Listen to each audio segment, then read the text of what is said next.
to reiterate the success that a small island-based nation focusing largely on financial services can have if it is deregulated. Between 1991 and 2010, GDP in Hong Kong grew by nearly 200%. In the same period in the UK, it grew by only 50%. There are questions there of how do we solve this problem?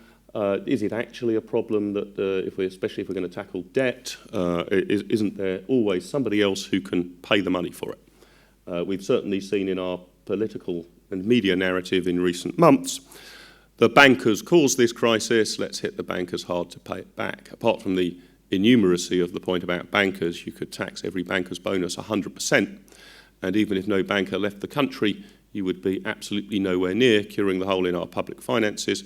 If we were to look at high earners as a whole, are we sensible to be taxing people who are relatively successful in this country at a high rate? And it strikes me that there are two reasons why you might wish to do this. One is to simply raise revenue that you can spend on people that you identify as more deserving sorts. The other is that some belief that those who earn more, who are more financially successful, need to pick up a greater share of the burden. But if we look at the United Kingdom's approach to income tax and the top rate of income tax over recent years, we find something really quite spectacular.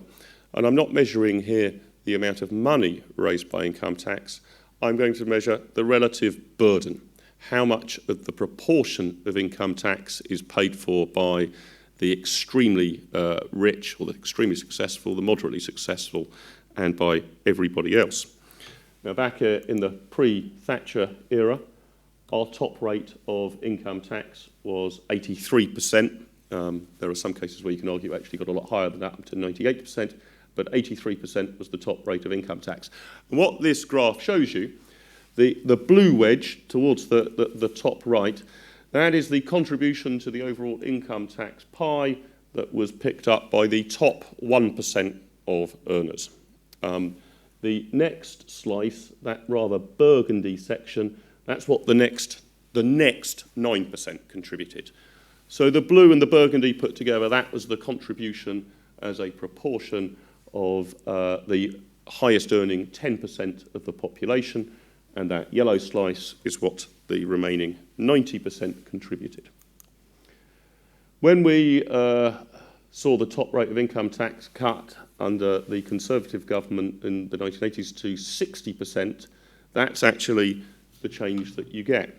Not huge, but surprisingly, counterintuitively, the proportion, as you can see by that blue slice, getting a little bigger, is actually that the top 1% start contributing a higher proportion of the overall receipts. Probably not much difference between the total contributed by the top 10% there, but the super successful, that top 1% contributing a higher share of the burden. And then, although the 50% rates now come in, when we had a top rate of 40%, that's what happened. You now have more than half of income tax receipts being generated by the top 10% of the population. In broad terms, when the 40% rate came in, the highest 1% of earners contribute about 23% of all income tax receipts. And the next 9%, or the total with the next 9%, comes to a bit over 50%, about 53% of all income tax receipts. So if you are concerned not just by sort of the economic drive to become a vigorous capitalist economy like Hong Kong, but if you are concerned about the equitable division of who should pay what to whatever state we have, however big that state may be, then it seems to me that this evidence actually suggests that by lowering rates of taxation, you can actually expect those with the broadest shoulders to contribute an even higher proportion of the overall take. But the problem that we have got at the moment, of course, is not simply where do we get the tax from in order to pay for the various public services that we expect our state to provide, but to what extent have we provided ourselves with more services and goods than the tax revenues that we have succeeded in bringing in?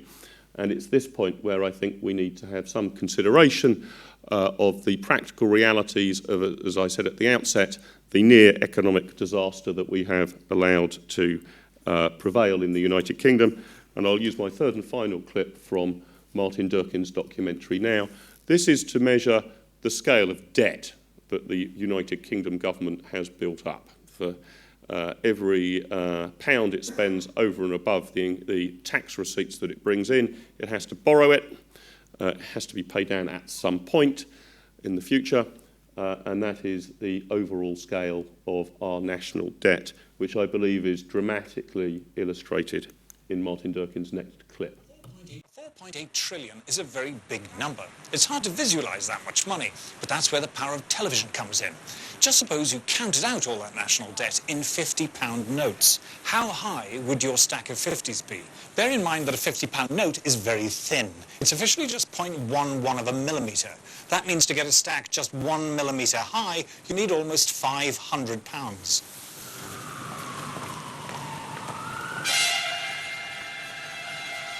According to the government, our national debt is around £1 trillion.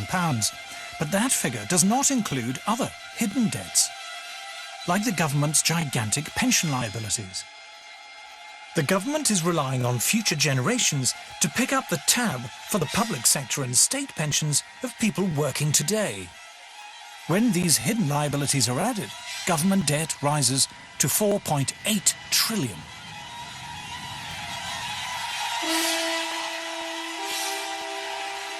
The British government has been spending money it didn't have year after year on a truly spectacular scale. Counted out in £50 notes, our national debt would form a stack no less than 6,500 miles high.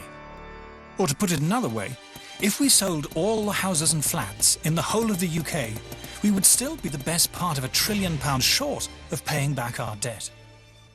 So the overall scale of spending that we have engaged in over and beyond the revenues we've brought in is spectacular. There is good evidence to suggest now that the taxes, the tax rates that we have in the United Kingdom are, if you like, at or even beyond their maximum.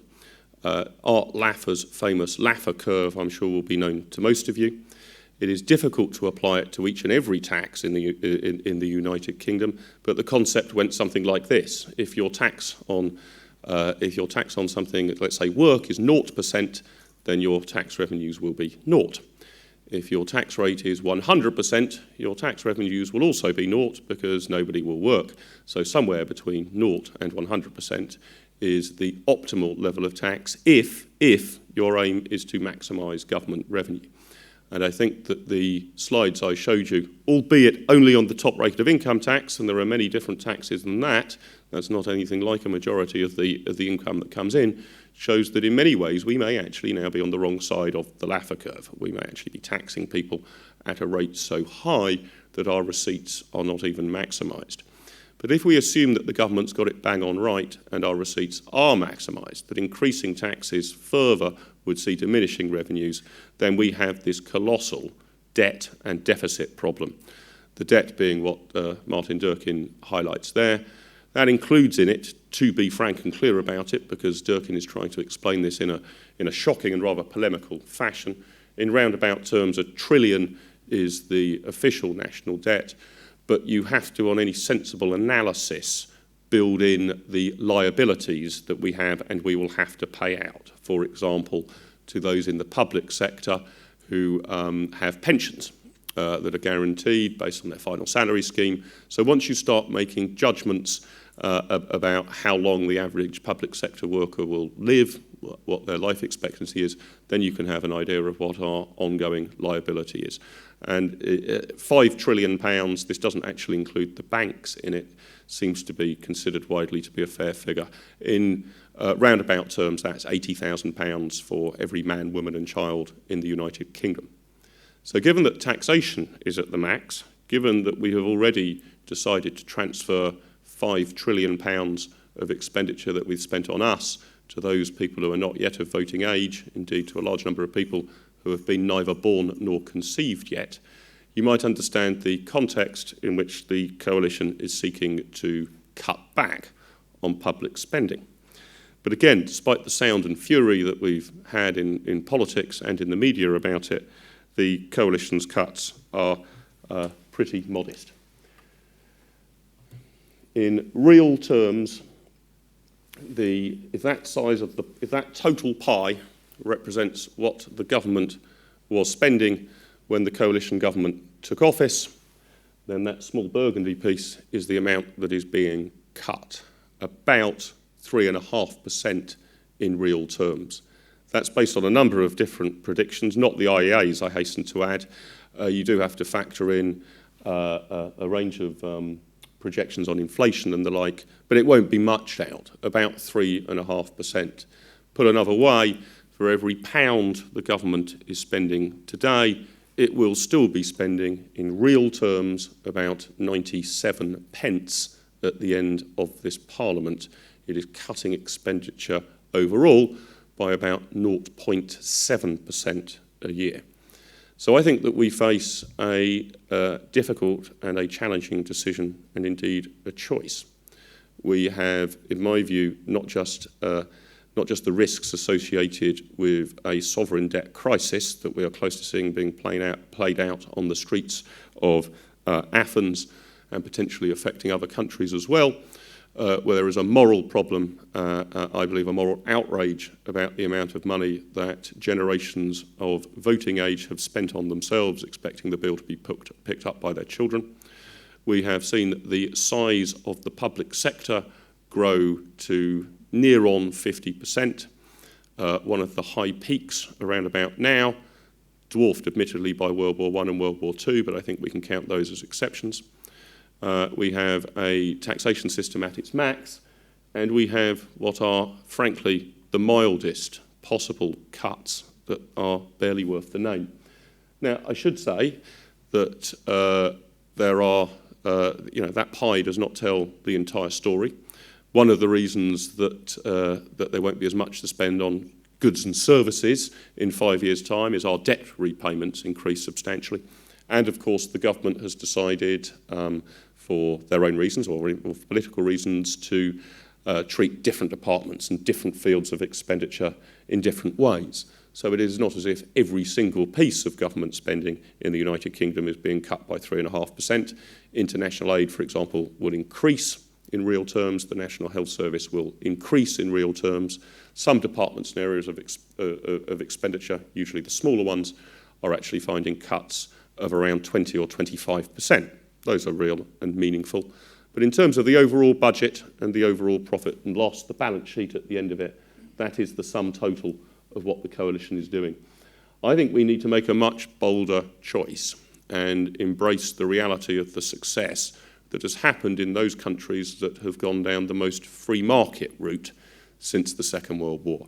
Hong Kong being a shining example, South Korea not being a bad example either.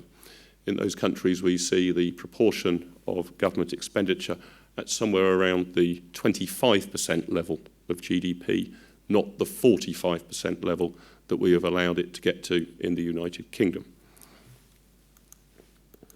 In fact, by the end of this Parliament, for all the screaming that has been done, the national debt will have grown by £400 billion.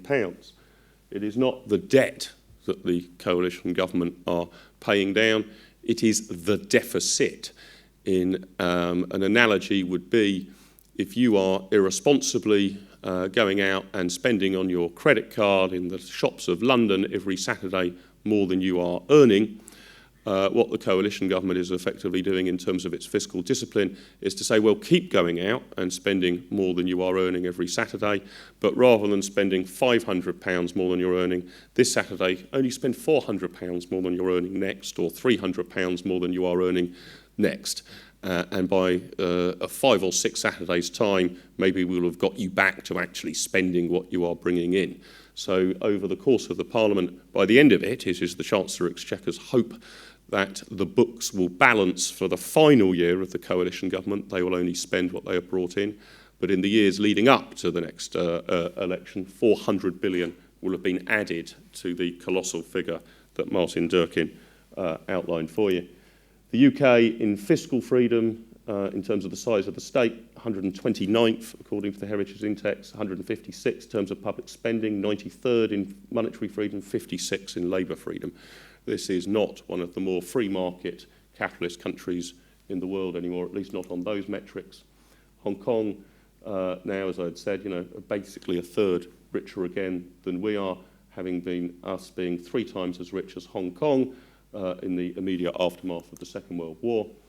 And the reason that we are drowning in debt is not because of a lack of state intervention, but because of a lack of freedom. I think that the evidence, the empirical evidence and the economic theory is pretty clear. If you choose to go down a very deregulated, very free market, very capitalist path, you yield spectacular results over the long run. The more you go for government spending, higher taxes, often not even bringing you in as much revenue as you might have with a lighter touch, the more you edge towards, I'm only going to say edge towards, but edge towards the sort of numbers that we have seen in North Korea. The United Kingdom is neither Hong Kong nor North Korea. But if you look at either of those two countries, it is clear to me which path we should decisively follow. And that should be, if we care about the wealth of ourselves and our fellow citizens on a day-to-day basis, let alone the inheritance of our children, then that is a far more free market, much smaller state path than anyone in the coalition government has even conceived of in their wildest dreams. Thank you very much for your time and attention, and thank you for listening.